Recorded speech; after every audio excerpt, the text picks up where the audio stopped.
इस कोरोना काल में सचिवालय कर्मचारी संघ सरकार से मांग बढ़ा रहा है। संघ ने मृतकों को शहीद का दर्जा देने और 50 लाख का मुआवजा देने की मांग उठाई है। कोरोना काल में 2 दर्जन अधिकारी कर्मचारियों की मौत हो गई है और सैकड़ों कर्मचारी संक्रमित है जो अपनी जिंदगी और मौत की लड़ाई लड़ रहे हैं। तो कहीं ना कहीं अब मांगे उठ रही हैं, जिनकी मृत्यु हो जा रही है उन्हें शहीद का दर्जा देने के लिए, और सचिवालय कर्मचारी संघ ने यह मांग उठाई है। तो कोरोना में काम के दौरान मृत्यु होने पर झारखंड राज्य सचिवालय कर्मचारी महासंघ और सचिवालय सेवा संघ ने सरकार से कई मांगे रखी है। संघ ने संयुक्त रूप से सरकार से कोरोना संक्रमण में मारे गए अधिकारियों और कर्मचारियों को शहीद का दर्जा देने और 50 लाख रुपए देने की मांग की है।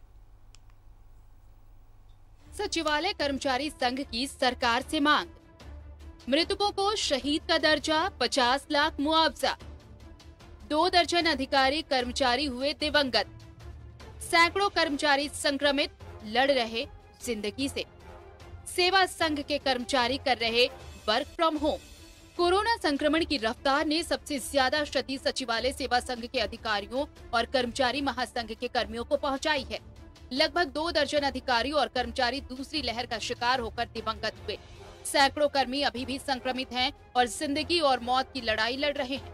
कर्मचारी महासंघ और सचिवालय सेवा संघ ने संयुक्त रूप से सरकार से मांग की है कि इन अधिकारियों और कर्मचारियों को शहीद का दर्जा देकर उन्हें 50 लाख रुपए मुआवजा दे। तो भी पदाधिकारी कर्मचारी एक तरह से उनको शहीद का ही दर्जा सरकार से हम लोग मांग करेंगे। जैसे corona warriors front, corona warriors के रूप में उसको भी शामिल करें। और जो संगठन कुछ हमारा कर्मचारी महासंघ भी और संगठन भी मांग किया है कि उसको जो शहीद हो गए हैं इस दरमियान उसको 50 लाख मुआवजा सरकार दे। और साथ में सरकार के स्तर से जो काम हो रहा है अच्छा है, उसका हम लोग पहल कर रहे हैं। झारखंड राज्य सचिवालय सेवा संघ ने भी कर्मचारी महासंघ की मांग का समर्थन किया है। सेवा संघ के अधिकांश कर्मी तो वर्क फ्रॉम होम कर रहे हैं, लेकिन वित्त, वाणिज्य, योजना और स्वास्थ्य विभाग के अधिकारी इन हालात में भी ड्यूटी कर रहे हैं। उनके मुताबिक अभी 100% ड्यूटी पर लौटने में समय लगेगा।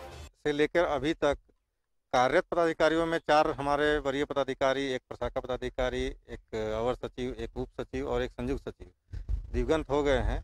इसके अलावा 2 सेवानिवृत्त संयुक्त सचिव भी इसी कोरोना काल में ही एक्सपायर कर गए हैं। इसके अलावा कई ऐसे कर्मी भी हैं जो कार्यालय आए या यहाँ से संक्रमण उनके परिवार में फैला, और करीब ऐसे 6-7 की सूचना हम लोगों को मिली है उनके परिवार में कोई किन्हीं का देहांत हो गया है। जहाँ आंशिक लॉकडाउन या स्वास्थ्य सुरक्षा सप्ताह ये 3रा सप्ताह चल रहा है, तो प्रत्येक सप्ताह के अनुसार सचिवालय में भी संक्रमण की गति काफ़ी कम हुई है। अब प्रतिदिन 1-2 केस ही संज्ञान में आ रहे हैं, और जो कि पहले लॉकडाउन के पहले मोटा मोटी 5, 7, 10 तक जा रहा था प्रतिदिन। झारखंड मंत्रालय सुनसान पड़ा है। इक्का दुक्का कर्मचारी और अधिकारी जरूरी फाइलें निपटा रहे थे, देखे जा सकते हैं। नेपाल हाउस सचिवालय का भी यही हाल है।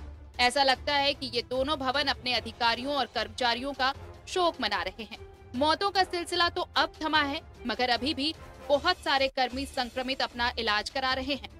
कार्यालयों में रौनक के लिए अभी जनता को लंबा इंतजार करना पड़ सकता है। न्यूज़ 11 भारत के लिए रांची से कैमरामैन अभय के साथ शाहनवाज अख्तर की रिपोर्ट। तो हर तरफ लोग संक्रमित हो रहे हैं, लोगों की मृत्यु हो रही है, और तमाम जो लोग इस दुनिया से गुजर जा रहे हैं इस कोरोना महामारी की वजह से, उन्हें हम श्रद्धांजलि देते हैं, उनके प्रति हमारी संवेदना है। मगर इस वक्त इस तरह की डिमांड करना, शहीद का दर्जा दिया जाए सरकार से डिमांड करना, कितना जायज़ है, यही समझते हैं अपने सहयोगी शहनवाज से, जो हमारे साथ फोन लाइन पर जुड़े हुए हैं। शहनवाज, हर क्षेत्र में जो लोग काम कर रहे हैं उनकी मृत्यु हो रही है, चाहे वो डॉक्टर्स हो, मीडिया कर्मी हो, स्वास्थ्य कर्मी हो, तमाम लोगों की मृत्यु हो रही है कोरोना की वजह से। और सचिवालय में जो कर्मचारी अधिकारी उनकी भी मृत्यु हो रही है, वो भी संक्रमित हो रहे हैं, वो मृत्यु हो रही है। कोई संक्रमित ना हो, हम तो यही चाहते हैं किसी की मृत्यु इस संक्रमण से ना हो, हम यही चाहते हैं, यही दुआ और यही प्रार्थना करते हैं। मगर अगर मौत हो जा रही है और उस दौरान इस तरह की डिमांड कि शहीद का दर्जा दिया जाए, कितना जायज आप मानते हैं? देखिए, नाजायज नहीं कह सकते हैं, और सरकार ने सिर्फ हेल्थ वर्कर्स के लिए ये प्रोविजन किया हुआ है और 50 लाख रुपए के मुआवजे राशि की घोषणा की हुई है। ये सिर्फ स्वास्थ्य कर्मी नहीं है जो अपनी जान से खेलते हैं। उनकी अहमियत सबसे ज्यादा है, इससे भी किसी को इनकार नहीं है। लेकिन बड़े पैमाने पे कर्मचारी दिवंगत हुए हैं, अधिकारी मरे हैं और ऑन ड्यूटी सब लोग दिवंगत हुए हैं, सीरियस होकर अस्पताल में एडमिट हुए हैं। वहाँ उनको बेड नहीं मिला, किसी को कोई पटना जाने के रास्ते में गया में दम तोड़ देता है। तो कुल मिलाकर के जो हालात हैं उसके हिसाब से किसी भी वर्ग का अपना एक क्लेम है और उसका अपना रोल है, उसकी अपनी भूमिका है। हम पत्रकारों के बारे में भी बहुत सारे लोग डिमांड कर रहे हैं कि हम लोग भी जान को जोखिम में डाल करके लोगों की हालत और से सरकार को रूबरू कराते हैं, जनता को सचेत करते हैं। इसी तरह से सचिवालय सेवा संघ है और कर्मचारी महासंघ है, ये दोनों जो धड़े हैं कर्मचारियों को के वेलफेयर के संस्थान है, उनकी अपनी डिमांड है और उन्होंने अपनी डिमांड सरकार के सामने रखी है। और फिर हमारा एक बार फिर फर्ज बनता है कि हमने उनकी डिमांड को सरकार के सामने रखा है। सही गलत का फैसला सरकार करे, लेकिन जो क्लेम है उनका यही है कि हमारे इतने सारे लोग मारे गए हैं, वो ऑन ड्यूटी अपना फर्ज अदायगी के दौरान उनको संक्रमण हुआ है। तो जाहिर है शहीद का दर्जा कम से कम मिले, ये उनकी मांग है। और जाहिर है जब शहीद का दर्जा मिलेगा तो मुआवजा भी मिलेगा। तो ये बात सच है कि बड़े पैमाने पे मैंने खुद देखा है कि एक जमाने में रोज कोई न कोई दिवंगत हो रहा था, मर रहा था, और उसमें अधिकारियों की संख्या बहुत है और कर्मचारियों की भी संख्या है। बहुत सारे लोग तो अभी भी एडमिट है अस्पतालों में, कुछ लोग स्वास्थ्य लाभ ले रहे हैं। तो एक इस तरह के हालात बने हैं कि आज प्रोजेक्ट भवन में जो चहल पहल हुआ करती थी, आज ऐसा सुनसान और वीरान दिखाई देता है प्रोजेक्ट भवन। कहीं कहीं कोई खिड़की खुली हुई है, कोई लाइट जल रही है, कोई पंखा चल रहा है। कुछ ऐसे ही विभाग हैं सचिवालयों में जहां कर्मचारी आके काम कर रहे हैं, जिसमें योजना एवं वित्त विभाग है क्योंकि पेमेंट, सैलरी, ये वो इससे रिलेटेड है।